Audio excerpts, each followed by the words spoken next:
안녕하세요. 천지세무법인의 세무사 임승우 주민정 세무사입니다. 반갑습니다. 세무사님, 네. 다주택자이면서 조정지역에 있는데 양도소득세를 하나도 안 내고 네. 전부 다 비과세를 받았다라고 네. 하셔서 오늘 급하게 모셨습니다. 일반적으로 양도차익이 한 채당 6억씩 났다고 가정을 하고 네네. 조정지역에 있는 경우에 이분들에 대해서 양도소득세를 계산을 해보면 약 한 8억 원 정도가 그렇죠. 나오는데 네. 중과세율 적용가 되니까. 그쵸. 네. 어떻게 8억 원이라는 양도소득세를 네. 0원으로 절세를 해주셨는지 네네. 이 가능했을까요? 네. 이 해답은 음. 조세특례 제한법에 있습니다. 아, 예, 조특법의 98조의 3을 보시면은 네.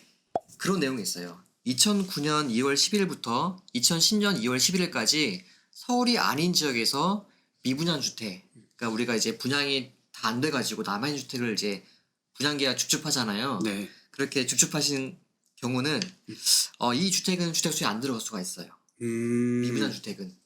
네. 네. 근데 이제 이 미분양 주택이 주택수에 안 들어가니까 일반 주택 양도할 때는 주택을 뭐 한 채 있다고 볼 수가 있는 거예요. 아, 네. 주택수에 포함하지 않는다. 네, 그쵸. 비과세 판단할 때. 그렇기 때문에 이제 일반 주택 양도할 때 비과세가 가능한 것인데, 네. 뭐 요건이 있죠. 요건이 있는데 뭐 미분양 주택이 고가 주택이든 아니든 상관은 없어요. 예, 가액 요건은 없고 네. 면적 요건만 있습니다. 근데 면적 요건도 그 수도권 가밀화채권역 안에서만 있고 가밀화채권역 밖에서는 없어요. 대형 평수여도 상관없다. 수도권 밖이라면. 밖이라면 상관없죠. 가밀화채권역 아니라면은 전용 면적 149제곱미터 이하여만 가능해요. 미분양 주택이. 네네네. 근데 사실상의 149제곱미터 전용 면적이면은 거의 뭐 60평대 이상일 거예요. 네. 사실은 뭐 대부분의 아파트들이 이제 적용이 가능한 거죠. 아, 그러면 이제 궁금한 게 네네. 미분양 주택이라고 말씀하셨는데 네. 이걸 일반인들이 어떻게 확인할 수 있을까요? 일단은 보통 분양에 가실 때 음. 그 시행사 측에서 도장을 찍어줘요. 어떤 도장이죠? 네, 그 이제 미분양 주택 확인증이라는 도장을 찍어주기 때문에 이제 그 도장이 있으면 사실상 가능한 거고 도장이 없다 하더라도 만약에 요건이 맞다 하면 요건이 맞다. 예, 충분히 이제 특례 적용 가능합니다. 이 부분이 또 예규가 있어요. 예규가 있나요? 네, 보시면은 여기 지금 제가 띄워드리고 있는데 미분양 주택 확인 달인을 받지 못한 경우라도 사업 주체와 최초로 매매 계약을 체결하고 계약금을 납부한 사실이 확인되면 적용됩니다. 특례가. 네. 미처 도장을 받지 못했더라도 네, 최초로 계약을 네. 하신 분이라면 그쵸, 예, 맞습니다. 예. 신기하신 분은 안 되겠네요. 안 되고요. 예, 네. 그러면 이 말씀을 들었다 보니까 네네. 조특법 98조의 3에 해당하는 미분양 주택은 네네. 주택수에 포함하지 않는다라고 하셨는데 그쵸, 예. 이 미분양 주택으로 인해서 여러 절세 전략이 있을 것 같아요. 그쵸. 그래서 이제 궁금한 건데 미분양 주택 한 채와 네. 일반 주택 한 채를 보유한 상태에서 네네. 일반 주택을 양도했을 때 네네. 어떻게 계산이 되나요? 일단은 미분양 주택은 주택수에 안 들어가니까 일반 주택 한 채만 있다고 볼 수 있거든요. 2주택이 아닌. 네, 그래서 1세대 1주택 비과세를 받으실 수가 있는 거고 이제 요번에 최근에 개정된 사항이 10억까지는 비과세가 가능하잖아요. 네. 그럼 이제 10억을 초과되는 금액은 과연 어떻게 산출이 되냐가 이제 궁금할 수가 있어요. 그렇죠. 어차피 2주택이신데 그럼 일반 세율이냐 중과세율이냐 만약 일반 주택이 초고가 아파트 같은 경우는 뭐 장기보유 투표공제를 80% 예, 80% 받으면 사실상의 양도세를 거의 안 내실 수 있는데 그쵸. 적용이 안 되시면은 많이 내실 수가 있거든요. 그쵸. 아무리 비과세를 하더라도. 근데 이제 그 내용은 소득세법 시행령 167조 10에 1항 10호에 있습니다. 그래서 감면주택을 제외한 나머지 일반 주택이 한 채만 있다면 그 일반 주택도 중과 배제 사유에 해당돼요. 네, 그래서 장기보유 투표공제도 80%까지 인정이 되시는 거고 당연히 이제 일반 세율을 과세되시는 거고 네, 상당히 절세할 수 있습니다. 그러면은 이제 미분양 주택이 혜택이 주택수에 포함하지 않는다만 네네. 있는 건가요? 예를 들어 미분양 주택 한 채랑 일반 주택 한 채가 있는데 네, 일반 주택 한 채를 팔았을 때는 방금 이제 양도소득세 비과세를 적용받을 수 있는데 그렇죠. 예. 반대로 제가 미분양 주택을 먼저 양도하고 싶을 수도 있잖아요. 네네. 이럴 때는 어떤 혜택이 있을까요? 제가 좀 전에 감면주택이라고 말씀드렸는데 미분양 주택을 양도할 때도 감면이 돼요. 네, 그래서 만약에 이제 수도권 가밀화채권 안에 있다 그러면은 그 최초의 취득 시부터 5년간 5년간. 이 양도 차익에 대해서는 60%까지 감면이 되신 거고 수도권 감면 혜택권은 밖에 있다. 미분양 주택이 네. 그러면은 최초 취득 시부터 5년간의 양도 차익에 대해서는 100% 감면이 가능합니다. 근데 이제 그 이후의 양도 차익에 대해서는 이제 과세가 돼요. 되는. 네, 근데 하지만 중과는 안 되시고 무조건 일반 세율로 과세됩니다. 아, 일반 세율로. 네네, 중과는 안 됩니다. 그것도 좀 특례예요. 차이가 있네요. 네, 그렇죠. 그러면은 이제 미분양 한 채, 일반 한 채 가지고 있다가 미분양 한 채를 먼저 판다고 하더라도 네, 감면은 받고 나머지는 일반 과세로 네, 된다. 그렇죠. 근데 뭐 감면은 되시겠지만 그런 부분이 있어요. 보통 이 시기가 2009년에서 2010년 사이에 분양 계약하신 거잖아요. 네. 그럼 준공 시기가 한 2, 3년 정도 걸릴 거예요. 네. 그럼 2012년도부터 이제 취득시로 보고 네. 그때부터 5년인데 2017년도까지의 양도 차익이 이제 감면이 되는 거잖아요. 네. 그러면 사실상의 지금 주택 경기가 2016년도, 17년도부터 올랐어요. 그쵸. 네, 12년도부터 17년도까지는 거의 오르지 않았단 말이죠. 네. 그래서 이거를 감면받고 17년도부터는 감면 안 받으시게 되면은 사실상의 큰 혜택은 없어요. 그러네요. 네, 그 그런 좋은 부분을 부분인 것 같은데. 네, 그런 부분은 좀 이제 놓치지 마셔야 될 것 같아요. 아. 그래서 이 주택을 먼저 파시게 되면은 뭐 당연히 미분양 주택의 감면을 받으실 수 있겠지만 세금 혜택을 크게 보실 수는 없다. 그 순서를 잘 정하셔야 된다. 아. 네, 그렇군요. 그러면은 마지막으로 하나 더 궁금한 부분이 네네네. 이제 궁금증이 미분양 주택 한 채가 있고 네, 일시적 1세대 2주택일 수도 있단 말이죠. 그렇죠. 이럴 때는 양도소득세에 이 미분양 주택이 어떻게 영향을 미치는지가 좀 궁금한데요. 네, 아까 제가 소득세법 시행령 167조의 10을 말씀드렸는데 네. 거기에 이제 규정되는 내용이 미분양 감면 주택을 제외한 나머지 주택이 한 채만 있어야 돼요. 아. 근데 일적 2주택은 말 그대로 2주택자예요. 네. 그러다 보니까 중과 배제가 안 됩니다.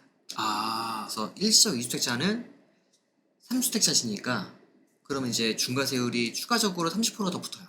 그러면은 제가 이해한 게 맞나 봐주세요. 네, 중과를 적용받는다고 하셨는데 네, 일시적 2주택에 대한 비과세를 적용은 받되 네, 12억 초과분에 대해서는 네, 네. 중과를 적용한다라는 뜻인가요? 그렇죠. 예. 음. 12억이 넘어가시게 되면은 네. 세금이 좀 많이 나올 수가 있는 거죠. 그런 미분양 부분이지만. 주택은 네네네. 일시적 2주택자라 하더라도 네. 그렇군요. 그게 관련된 뭐 예규가 있을까요? 예. 여기도 지금 기재부 해석이 있어요. 그래서 보시면은 이 지금 내용이 일시적 2주택이거든요. 네. 일시적 2주택자가 이제 종전주택을 이제 양도하게 되면은 네. 이제 고가주택 양도 차익에 대해서 추가 세율이 20%가 더 붙고 네. 장기보유 투표공제는 적용되지 않는 것으로. 근데 이 당시가 이제 추가 세율이 20%였어요. 3주택자가. 그래서 이렇게 나온 거고요. 개정 전에. 네, 결과적으로는 일시적 2주택자가 만약에 감면주택 보유하고 있는 경우는 중과가 되신다. 12억 초과분 대해서는. 네, 보시면 됩니다. 구세청에서 이미 해석을 내놨네요. 네네. 그러면 이제 요 미분양 주택을 보유하면서 경우에 따라서 절세 전략을 짜봤는데 네네네. 세무사님께서는 이 방금 사례를 네. 이 미분양 주택을 어떻게 활용하셨는지 네. 좀 설명해 주시겠어요? 네, 제가 이번에 컨설팅을 진행한 건에 대해서 한번 상세하게 말씀드려볼게요. 먼저 인천에 있는 청라에 있는 미분양 주택을 2009년 5월달에 계약을 처음 하셨어요. 네. 이 계약을 하시고 이 아파트가 2012년도 9월달에 준공이 됐습니다. 네. 한 채가 있죠. 네. 이 상태에서 청라에 또 다른 비아파트를 16년도 8월달에 취득하셨어요. 네. 2주택자가 되신 거고 그 후에 또 19년도 7월달에 송도에는 C아파트를 취득하신 거예요. 총 3주택자가 되신 건데 여기서 이때는 네네 조정지역 지정 전이네요. 다. 맞아요. 예. 그래서 일단은 미분양 주택은 아까 말씀드렸다시피 주택수에서 빠지니까 네. 나머지 BC 아파트가 지금 이제 일시적 2주택 요건이 되시거든요. 그래서 송도에 이제 신규 아파트 C 아파트를 취득한 시점에서 네. 둘 중에 하나가 사실상 이제 비정정 지역이면은 중복부유 기간이 3년이 적용이 돼요. 네. 그래서 청라의 비아파트를 취득한 날로부터 1년이 지난 뒤에 송도의 C아파트를 취득하시고 네. 이날로부터 3년 내에 그 종전주택 비아파트를 파시면은 이제 네. 비과세가 되는 부분이거든요. 음. 그래서 2021년도 9월 달에 이 비아파트를 양도하셔가지고 비과세를 받으셨고 네. 그 다음에 C아파트도 이제 이 19년도 7월 달 같은 경우는 인천이 부정적이 아니었어요. 아니었죠. 그래서 이제 보유것만 만족하시면은 비과세가 되는 부분이 있어서 올해 이제 양도를 계획하고 계십니다. 이 부분은 당연히 이제 비과세가 되신 부분이고, 네. 그럼 이제 나머지 주택이 한 채가 있잖아요. 청남 2분양 주택은 과연 어떻게 양도해야 되냐? 이 부분이 이제 좀 이제 검토를 해봐야 되는데, 자 일단은 아까 말씀드린 거는 미분양 주택을 팔았을 때, 네. 일반 주택이 있는 상태에서 팔았을 때는 5년간의 양도 차익에 대해서만 비과세. 감면을 해줘요. 네. 근데 지금은 주택이 다 없잖아요. 그쵸. 일반 주택이 싹 없었어요 이제. 네. 그 상태에서 이 감면 주택을 파시는 거니까 일반 주택을 다 양도한 시점부터 새롭게 2년 보유 기간, 거주 기간까지는 따질 필요 없겠죠. 왜냐면 2009년이었으니까 주택 단지가. 네. 그래서 2년 보유 기간만 만족하신다면 파시게 되면은 일반 주택인 것처럼 우리가 비과세가 가능해요. 12억까지. 네네네. 그래서 이 순서를 잘 정하시면은 네. 3주택자가 8억의 세금을 안 내시고 전체 비과세 8억을 아끼신 거예요. 어마어마하죠. 예. 금액이네요.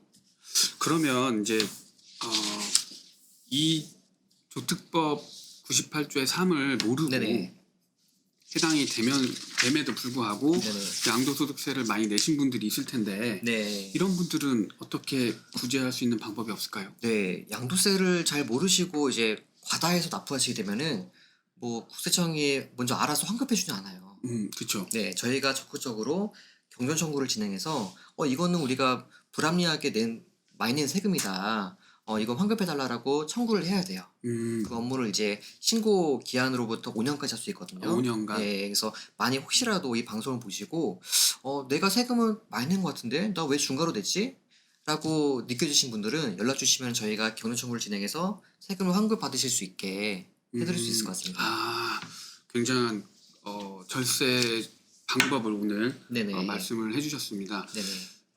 혹시 추가로 더 마지막으로 해주실 수 있는 말씀이 있을까요? 네, 지금 제가 오늘 말씀드린 내용은 조특법 98조의 3에 대해서 말씀드렸어요. 근데 저희가 이 특례가 적용한 것들이 조특법 98조의 3만 되는 것이 아니라 뭐 조특법 98조의 2도 있고 98조의 5도 있고 여러 가지 특례들이 있어요. 이 부분도 분명히 이제 다른 주택 양도할 때 주택수에 빠진 부분이 있으니까 또 시기도 각각 다르거든요. 그래서 본인이 미분양 주택 취득하실 때 그 취득 시기를 보시고 분양 계약 시점을 보신 다음에 해당되실 것 같으시면은 이 특례를 적용받으시면 되는 거예요.